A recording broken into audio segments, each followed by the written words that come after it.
Bonjour à tous, ravie de vous retrouver pour votre édition régionale.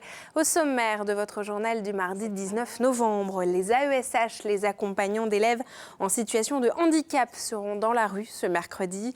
Ils dénoncent des conditions de travail toujours précaires. Nous les avons rencontrés dans le Finistère. Plus de 4,5 millions d'euros pour l'hôpital Bon Sauveur de Bégard. Le centre hospitalier a construit une nouvelle unité de soins sans consentement. Nous vous faisons découvrir ce lieu dans un instant. Et puis le festival Ressac a démarré ce lundi à Brest. L'événement entend rassembler recherche scientifique et création artistique. Un dialogue entre réflexion cartésienne et animation poétique étonnant. Mais pour ouvrir cette édition, une projection. Combien serons-nous d'habitants en 2040 en Bretagne? L'INSEE a dévoilé une étude ce mardi et selon les recherches, la région gagnerait 400 000 habitants, parmi lesquels une majorité de seniors. C'est autour de Rennes que la population en âge de travailler augmenterait le plus, tout comme à Brest, Vannes et Vitré. Dans les autres territoires, c'est la dynamique inverse qui serait observée. Et vous retrouvez plus d'explications sur cette actualité dans votre magazine L'Instant T à 19h15 et en replay sur nos sites internet. Un analyste de l'INSEE sera en plateau pour nous en dire plus. Les assistants d'élèves en situation de handicap, les AESH se mobilisent ce mercredi. Ces personnels dénoncent des emplois toujours précaires malgré la mise en place par le gouvernement de pôles inclusifs d'accompagnement localisés. Ils réclament un statut de fonctionnaire et plus de moyens. Explication avec Sophie Lecroisier. En matière d'accompagnement des élèves handicapés à l'école, deux grands changements ont eu lieu en cette rentrée 2019. Tout d'abord, les AVS, assistantes de vie scolaire sous contrat aidé, n'existent plus. Ils ont été englobés dans le statut plus professionnalisant des AESH, accompagnants d'élèves en situation de handicap, eux sous contrat avec l'Éducation nationale. Ensuite, le gouvernement a mis en place des PIAL, pôles inclusifs d'accompagnement localisés, chargés de mutualiser les ressources en accompagnement. Je suis moi-même maman d'une élève en situation de handicap qui a une scolarité difficile, donc je vois bien aussi que dans toute cette espèce de publicité faite par le gouvernement, alors après on peut se féliciter de la loi de 2005, c'est sûr que c'est mieux qu'avant, mais en même temps, c'est bien beau une loi, mais il faut y mettre les moyens. On voit que c'est pas parfait, il y a plein de choses à améliorer. Dans les faits, les AESH dénoncent leur salaire, leur statut, leur temps de travail et le manque de formation. Les derniers AESH recrutés ont une quotité de 62%, donc c'est-à-dire 24 heures à peu près. Donc ça fait des salaires de 700 et quelques euros. On ne vit pas de son salaire, c'est ça qui est important. Et c'est pour ça que toutes les organisations syndicales sont d'accord pour réclamer au moins un vrai statut de la fonction publique et une augmentation des salaires. Ce qu'on craint, c'est une précarisation de l'emploi et donc un turnover qui est d'autant plus fort, c'est-à-dire que ce sont juste des emplois de passage et que les personnels n'arrivent pas à se professionnaliser et à rester pour pouvoir être dans le long terme dans ces fonctions-là. En Bretagne, 3842 AESH accompagnent des enfants en situation de handicap. C'est 238 de plus qu'en 2018. En France, 5% des enfants notifiés seraient encore privés d'accompagnement, selon l'association Autisme en France. Et nous continuons à détailler l'actualité de la région. C'est le moment de votre chronique Toute Image, la Bretagne en 5 infos, préparée aujourd'hui par Benjamin Bréant.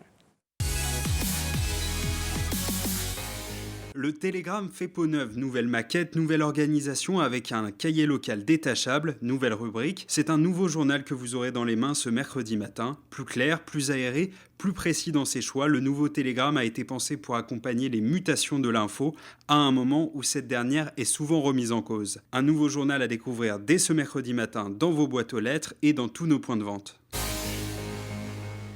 Bonne nouvelle pour les chantiers navals Pierre-Joux de Concarneau et Kership de Lorient. La marine sénégalaise vient de leur signer la commande de 3 patrouilleurs de 62 mètres de long pour un montant de plusieurs centaines de millions d'euros. Leur construction doit débuter début 2020 pour durer 44 mois. Salin Holidays se place pour reprendre Thomas Cook France. Le voyagiste breton a présenté ce mardi une offre revue à la hausse de reprise du groupe britannique, en faillite depuis septembre dernier. Salin propose désormais de reprendre 58 de ses 174 agences et 350 de ses 777 salariés. Cancale au patrimoine mondial de l'UNESCO. La cité bretilienne a été distinguée au registre du patrimoine culturel immatériel pour son savoir-faire dans l'élevage des huîtres. Elle y rejoint une autre fierté bretonne classée depuis 2012, le Fest-Noz. Au registre des sites, seule la tour Vauban de Camaret est pour l'instant distinguée. La candidature des alignements de Carnac doit être examinée en 2021. C'est le genre d'annonce que l'on ne voit pas passer souvent et pourtant, une île de l'archipel de Bréa est à vendre sur le site Sotheby's International Realty, spécialisé dans l'immobilier de luxe. Rock Art On, c'est son nom, se situe à l'embouchure du Trieux, à 10 minutes en bateau de la pointe de l'Arc Ouest. 6400 m², sans voisins évidemment, et une maison de 140 m² pour la bagatelle d'1,7 million d'euros. Des volontaires ? Presque 5 millions d'euros viennent d'être investis à l'hôpital Bon-Sauveur de Bégard dans les Côtes-d'Armor. L'investissement a permis de créer un nouveau bâtiment pour l'unité de soins sans consentement qui accueille des personnes hospitalisées dangereuses pour elles-mêmes ou pour autrui. Mathilde Keméder s'est rendue sur place lors de l'inauguration cette semaine.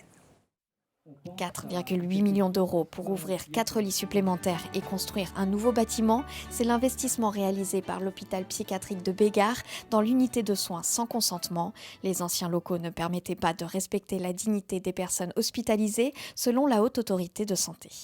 Les anciens locaux étaient très vétustes, sur plusieurs étages avec des chambres qui n'avaient pas de sanitaire de douche. Donc il fallait absolument investir, c'est ce que nous avons fait. Donc c'est un vrai progrès pour la Fondation. Un investissement conséquent en période de restriction budgétaire dans les hôpitaux publics. Il permet aussi d'améliorer les conditions de travail du personnel soignant. C'est plutôt surprenant, oui. Enfin, je veux dire, c'est parce que moi, je travaillais avant dans le général. C'est vrai que on a beaucoup de chance de travailler en psychiatrie parce qu'on a beaucoup. Donc, je pense aussi la Fondation a les moyens aussi de pouvoir aussi nous faire plaisir dans notre travail. En 2018, 327 personnes ont été prises en charge dans cette unité de soins sans consentement. C'est des patients qui sont souvent en grande difficulté, avec des maladies au long cours, dans des situations parfois de précarité. Soit une crise, tout le monde peut avoir une crise suicidaire à la suite d'une séparation. Tout le monde peut être touché à un moment donné, il peut arriver ici. Ce service est le dernier des 5 services du site à être mis en conformité. La Fondation Bon-Sauveur espère ainsi maintenir sa place de référence sur les territoires de Guingamp et de Lannion. Compte en commun les recherches scientifiques et la création artistique. C'est pour combler ce vide apparent qu'a été créé le festival Ressac à Brest. Pour cette première édition, des animations seront proposées toute la semaine. Frédéric Lorenzon a suivi celle intitulée « Les mathématiques sentimentales », tout un programme. Mathématiques sentimentales, c'est la performance originale programmée dans le hall de la bibliothèque universitaire de Brest dans le cadre du nouveau festival Ressac. Les étudiants danseurs déambulent et suivent un ordre aléatoire. Donc l'idée, c'était à la fois dans la science dure de pouvoir rajouter du sensible et aussi d'utiliser ces sciences-là, donc tout ce qui est statistique, mathématiques, sciences en général, pour parler d'amour et pour parler de sexualité. Le thème qu'on a pris, l'idée qu'on a prise, c'est l'idée du contrepoids.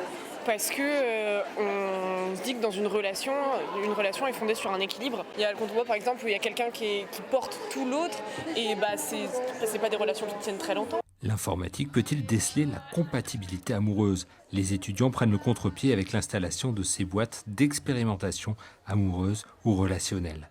Ressac est né avec la volonté de décloisonner les disciplines d'études de l'université et notamment allier l'art et les sciences. C'est vraiment faire un bilan, un état des lieux de ce qui a pu être fait depuis une dizaine d'années, je dirais, à l'université, entre des artistes et des scientifiques. Parce que dans les laboratoires, il y a de nombreux chercheurs qui ont commencé ce travail. L'intérêt, c'est de se rendre compte que en fait, le travail des artistes et le travail des scientifiques n'est finalement pas si différent que ça, et que c'est juste des histoires de langage et de représentation. La première édition du festival Ressac se poursuit jusqu'à vendredi à l'université, mais le festival veut s'adresser au plus grand nombre. Et c'est avec ce reportage que l'on referme cette édition. Merci beaucoup de nous avoir suivis et de votre fidélité. Demain, vous retrouvez Christophe Boucher pour un nouveau JT. C'est toujours à 19h. D'ici là, vous pouvez nous suivre sur les réseaux sociaux, Facebook, Twitter et Instagram, et revoir nos émissions en replay sur les sites internet de TBO et TB Sud. Je vous souhaite une très belle soirée sur nos antennes.